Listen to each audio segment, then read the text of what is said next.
Now, I want to start from the very bottom. Perhaps you're just entering this video and you're like, I don't actually know what is SSD, hard drive, NVMe, Gen 4, 5, 6, what's going on? Maybe you've all heard and seen hard drives. And the hard drive speed, what you get from the SATA connection with your PC is roughly around 300 megabytes per second. That's the best ones that are out there. 300, maybe slightly over. That's that one. Then the next level up, what we get is the SATA SSDs.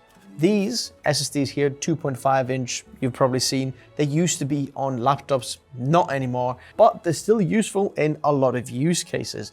And these SSDs can go up to 600 megabytes per second, which is double the speed of the hard drive. Next step up, we've got NVMe drives. You've got your first generation NVMe drives and second generation NVMe drives that had, 1,000 and a little bit more. I remember when I got my first Samsung 950, let me show you this one here. Samsung 950 Pro, that goes roughly around 1,500 megabytes per second, something like that. But you might have heard Gen 3 NVMe SSDs, and the Gen 3 NVMe SSDs or something like this Samsung 980, and this goes around 3,000 megabytes per second, 3,500 megabytes per second, up to that speed, which is a huge performance increase from the SATA, 7 times faster. Now, going to Gen 4, in fact, that is a pattern here, we start to double the speed. Gen 4, you get your Samsung 990 Pro, for example, that's a Gen 4 drive. We're getting up to 7,000 megabytes per second. Then now we have Gen 5, and this is the Samsung 9100 Pro,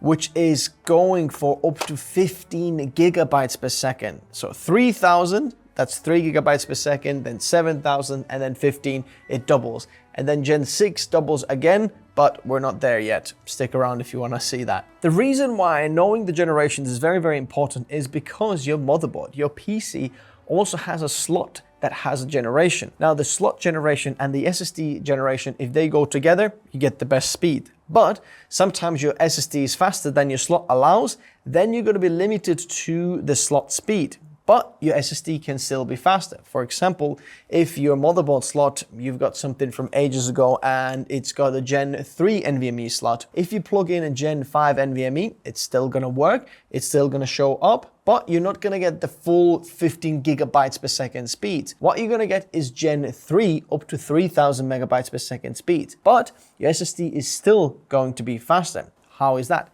Because with every generation, the controllers of the SSDs and the NAND actually gets updated as well, which means that the random read and write speeds will get faster. So having a Gen 5 NVMe on a Gen 3 slot is still faster than a Gen 3 NVMe in a Gen 3 slot. The second thing about the M.2 slots is that when you've got a Gen 5 NVMe slot on your motherboard, you might lose bandwidth to other components in your PC. So very important to know which slot you're going to plug this into, because not everything is a good idea. Check your motherboard manual if you want to make sure.